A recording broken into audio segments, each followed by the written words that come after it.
तमाम यूज़र को खुशामदीद। तमाम अहले मन को अस्सलाम वालेकुम वरहमतुल्लाहि वबरकातुहू। अस्सलातु वस्सलामु अलैका या रसूलल्लाह व अला आलिहि व अस्हाबिहि व नूरुल्लाह। आइए यूज़र, आपको थोड़ा सा घरेलू टिप बताती हूँ कि कम वक्त में कम ख़र्च में हम साफ़ से अच्छी चीज़ बना सकते हैं। एक मैंने टमाटर केचप की तो रेसिपी डाली है यूट्यूब पे पूरी, खाली उसी के मुतालिक है, तो थोड़ा सा मैं इसमें और बता दूँगी। और मायोनीज़ बनाने की तरकीब बनाते हैं। अभी मैंने मायोनीज़ बना के रखा है अपने घर के अंदर ना, जो मैं थंबनेल में तस्वीर लगाऊंगी तो मेरे घर की होगी वो, जो मैं खुद मायोनीज़ बनाया है अभी। और तकरीबन एक हफ़्ते पहले, 8-10 दिन पहले केचप बना के रखा है टमाटो। तो अभी मैंने फिर काफ़ी सारा केचप बन गया था, तो अभी फ्रीज़र करके रखा है ना, कि डिफ्रीज़र करके, कि इतना सारा फिर ऐसा ना ख़राब हो जाए। तो अब ये कि इस वक्त टमाटर सस्ते हैं हमारे मुल्क पाकिस्तान में। जिस मुल्क में भी जब भी सस्ते हो तो आप ये रेसिपी बनाएं कि और मायोनीज़ बनाएं। तो टमाटो केचप की पहले थोड़ी आपको जल्दी जल्दी बता देती हूँ रेसिपी। या चलो पहले मायोनीज़ की बनाती हूँ। टमाटो केचप की तो हो सकता है आपने सुन ली हो, व्हाट्सअप पे ग्रुपों में मैंने शेयर की थी और यूट्यूब पे भी है। तो क्योंकि फिर आप स्किप कर जाते हो, थोड़ा सा सुनते हो, पूरा नहीं सुनते, तो पूरा सुना करें। हो सकता है आखिर में कोई काम की बात हो, कोई फ़ायदे की बात आपको मिल जाए, तो पूरा सुन लिया करें। 10-12 मिनट, कोई ज़्यादा 8-10 मिनट, कोई ज़्यादा टाइम नहीं है। मायोनीज़ ये है कि अंडे और तेल से बनता है। तेल जो होता है ना, पकवान तेल जो होता है, ये सोयाबीन का, सोया सॉस का तेल, या अगर अच्छे कंपनी का है और ऑलिव आए तो वो अच्छी बात है। तो आप अंडे ले लें। अब आपको जितनी क्वांटिटी बनानी है, मैंने तो सिर्फ एक अंडे का बनाया है ना। एक दफ़ा पहले, आज से 1.5-2 साल पहले बनाया था, दो अंडों का, तो ख़राब हो गया था। ये बाद दफ़ा ऐसा होता है कि ख़राब हो जाता है, तो अंडे अलग हो जाते हैं, तेल अलग हो जाता है। तो वो भी फिर मैंने तेल फेंका नहीं, ऊपर से निथार कर सारा तेल खाने पकाने में सारे में यूज़ कर लिया था, फेंका नहीं था। तकरीबन 1 पाव तेल था वो। तो एक अंडे में भी मैंने आधा पाव के करीब, आधा पाव से थोड़ा सा ज़्यादा तेल डाला हुआ। तो एक अंडा मैंने लिया, पहले इसको तोड़ा, देखा साफ़ अंडा है। क्योंकि बाज़ार वाले जो हम लेते हैं ना मायोनीज़, हो सकता है गंदे संदे अंडे डालें ना, जो एक्सपायर अंडे हो जाते हैं, जिनमें यानी जान पड़ जाती है बच्चे की, इस तरह के, जो अगर उसमें थोड़ा सा वाइट पन आ जाए, लाल पन आ जाए ना अंडे में, अगर हम खोलें तो वो अंडा हराम होता है, नाजायज़ होता है, उसमें बच्चे की जान पड़ जाती है, उसको फेंक दिया करें। तो अंडे के पहचान क्या हो, जो हमें पता चल जाए कि अंडा साफ़ सुथरा है। तो जो अंडा साफ़ होगा, क्लियर होगा अंदर से, तो पानी में नीचे बैठ जाएगा। और जो अंडा ख़राब होगा ना, जिसमें बच्चे की जान पड़ गई होगी अंडे में, या वैसे सड़ गया हो गया अंडा, तो वो ऊपर तैरेगा पानी में, हल्का हो जाएगा, तैरेगा।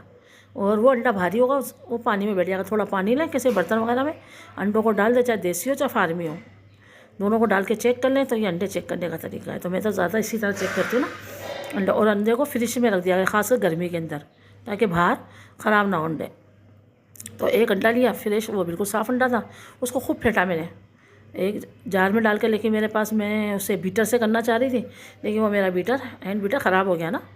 तो मैं कहा अब क्या, मैं इतने से अंडे को जूसर मशीन के उसमें डालूँ, इतना तो उसमें चिपक जाता है फिर। तो उसी में मैंने बर्तन में खूब फेंटा उसको ना।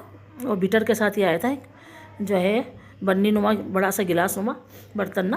तो उसमें मैंने खूब फेंटा, अंडा फेंट गया। तो थोड़ा थोड़ा मैंने उसमें तेल डालना शुरू किया।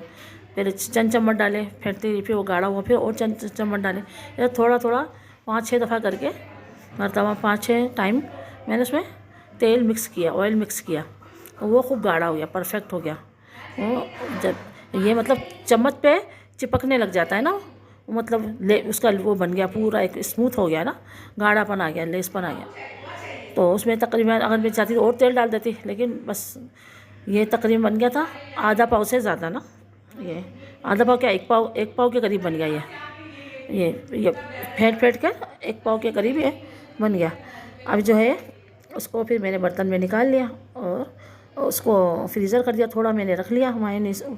और अब इसमें मैं बंद गोभी डालूँगी। तो अब इसको फिर हम जो बर्गर में और सैंडविच, क्लब सैंडविच में, हम शवारमा में हम इसको इस्तेमाल कर सकते हैं। तो आज मेरा इरादा था, मेरे शौहर को, हस्बैंड को वो सैंडविच पसंद है। तो मुझे तो खैर ये चीज़ें नहीं पसंद, मुझे सिर्फ साफ़ सुथरी बात रोटी सालन पसंद है। खिचड़ी हो गई, रोटी सालन हो गया, सब्ज़ी हो गई, ये पसंद है। तो ये थोड़ा बहुत चख लेते हैं, लेकिन खाने की हद तक नहीं ना।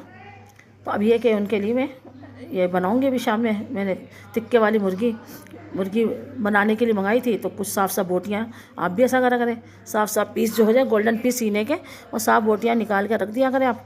और उसको जो है फिर जो है और बाकी हड्डी वाली मुर्गी पका लिया करें पुलाव में या सालन में। तो मैंने इसी तरह किया था, साफ़ साफ़ कुछ पीस थे जो मुर्गी के वो निकाल के फिर उसको टिक्की वाली मुर्गी बना के रख दी भाप लगा के कोयले की, और बाकी हड्डी वाली मुर्गी पका ली। 2 दिन वो चल गई। अब जो है आज वो निकाल के सैंडविच बन जाएंगे। तो आप भी करें, आई होप, लगता है मुझे पसंद आएगी। इसमें और कोई भूल हो तो बता दीजिए। तो आइए अब आपको टमाटो, जिन्होंने केचप की तरकीब नहीं सुनी, आइए टमाटो केचप की तरकीब सुन लें। टमाटर वॉश करके चंद पीस काट लें। अब आपकी मर्ज़ी 6 पीस काटें, 7 पीस काटें, 8 पीस काटें। और 2-2.5 किलो टमाटर, 2 किलो ले लें आप, और उनको चढ़ा दें। बिल्कुल पहले कम आँच रखें, खुद पानी छोड़ेगा। पानी डालने की ज़रूरत नहीं है, या डालें तो ज़रा सा नीचे पतीले में डाल दें, वो पानी खुद छोड़ेंगे। वो टमाटर को पकने के लिए रख दें। उसमें अब क्या क्या डालना है आपने, एक पोटली बनाएं, उसमें गरम मसाला, सारी चीज़ें, गरम मसाला, ज़ीरा, काली मिर्च, लौंग, दालचीनी, इलायची, और इसको पोटली बनाकर साफ़ कपड़े की उसमें छोड़ दें। थोड़ी पिसी हुई मिर्च, कश्मीरी मिर्च डालें जितनी अब आपको स्पाइसी पसंद हो। किसी को ज़्यादा स्पाइसी केचप पसंद होता है, किसी को कम पसंद होता है, बच्चे वगैरह खाते हैं तो कम डालें घर में इस और पिसी मिर्च डाल दें, नमक डाल दें, उसको पकने के लिए रख दें, और इसको खूब पकाएं इसको।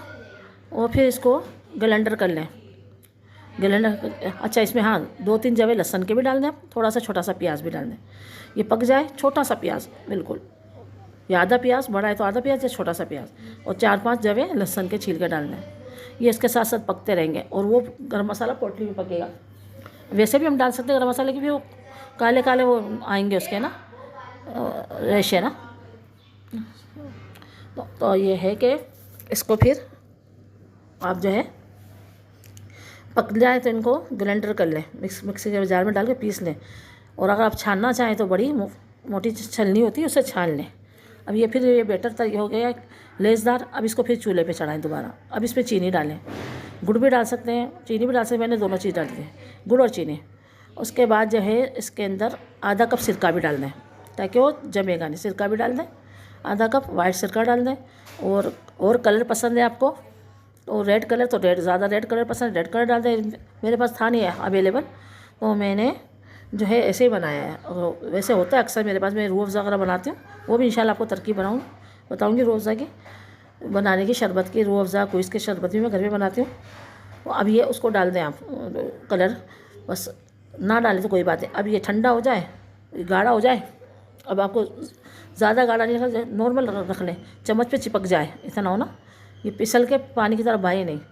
अब इसको फिर ठंडा होने दें। ठंडा होकर बोतलों में भर कर फ्रीज़र कर लें। ये केचप वाली बोतल नहीं आए, बाकी एक बड़ी जार में भर के रख दें, और केचप वाली बोतल में फ्रिज में रख दें। जब निकालना हो केचप वाली बोतल से आप ये यूज़ करें। तो इंशाल्लाह ताला ये कम वक्त में, कम खर्च में, साफ़ सुथरी चीज़, बाज़ार से साफ़ सुथरी चीज़ कम जो है पैसों में आपको जो है ज़्यादा कॉस्टली नहीं होगी, इजी हो बनाई जाएगी, साफ़ सुथरी होगी, अपने सामने बनाएंगे। अब वहाँ किसी के जानवर गिर जाते हैं, काकरोच गिर जाते हैं, वो सारे पे चले जाते हैं, क्योंकि उन्हें पता है खुद तो खाना नहीं है, दूसरों को देना। तो इतनी सफाई का ख्याल नहीं होता। हाँ, बहुत ब्रांडेड कंपनियाँ होती हैं, बहुत अच्छी कंपनियाँ होती हैं जो साफ़ सुथराई का ख्याल रखते हैं।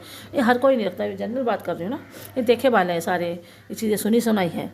तो बस इंशाल्लाह ताला मैं उम्मीद करती हूँ कि आप मेरी इस रेसिपी को पसंद करेंगे। लाइक कमेंट में बताएं बना के, और सब्सक्राइब भी करें मेरे चैनल को। और ये वैसे तो दीनी चैनल है, एक खाना खाना भी सुन्नत है, हमारे अंबिया अलैहिस्सलाम की, हमारे आका अलैहिस्सलाम की सुन्नत है। तमाम औलिया कराम कुतुब अब्दाल सभी खाना खाते हैं। तो अच्छा खाना, साफ़ सुथरा खाना ये सेहत के लिए फ़ायदेमंद है। मैं दुआ करती हूँ कि अल्लाह ताला आपके इल्म अमल में बरकत अता फ़रमाए, आपको सेहत तंदुरुस्ती अता फ़रमाए, आपके खाने में, आपके रिस्क में बरकत अता फ़रमाए। और मेरे यूट्यूब चैनल को, उम्मे मुनव्वर चैनल को सब्सक्राइब करें। अल्लाह हाफ़िज़।